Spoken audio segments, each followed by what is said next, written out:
So you've got your hands on some awesome PLR products. You've customized them, and you're ready to sell. But then comes the big question, what's the right price? Pricing your digital products can feel like walking a tightrope. Price too high, and you might scare potential buyers away. Price too low, and you leaving money on the table and might even make people think your product isn't valuable. It's a classic dilemma, but don't worry, I'm here to help you get it just right. First things first, let's talk about perceived value. This is the most important factor. How much value does your product actually provide to your customer?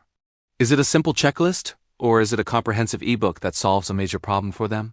Think about the transformation your customer will experience. If your PLR product is an in-depth guide that helps someone launch their first online business, that's incredibly valuable. It saves them countless hours of research and potential mistakes. That kind of value commands a higher price than, say, a small pack of social media templates. So before you even think about a number, write down all the benefits and solutions your product offers. Next, you need to do a little market research. What are other creators in your niche charging for similar products? Go browse Etsy, Gumroad, or other creators' websites. Don't just copy their prices though. Analyze them. Look for a price range. If most similar ebooks are selling between $27 and $47, pricing yours at $5 will make it seem cheap and untrustworthy. Pricing it at $97 might be too high unless you've added a ton of extra value, like video tutorials or a private community. Find that sweet spot where you're competitive but still reflecting the quality of what you're offering. Now, let's talk about pricing strategies. You could use tiered pricing.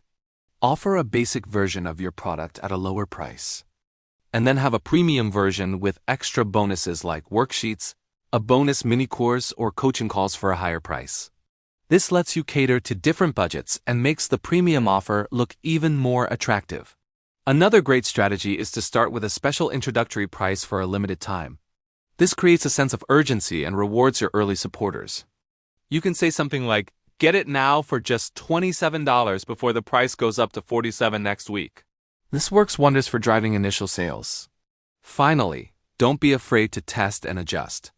The beauty of digital products is that you can change the price easily. Launch your product, see how it sells, and gather feedback.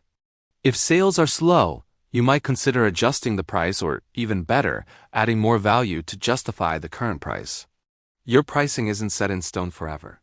It's a dynamic part of your business strategy. Remember, the goal is to find that perfect balance that honors the value you provide and makes your customers feel like they're getting a great deal.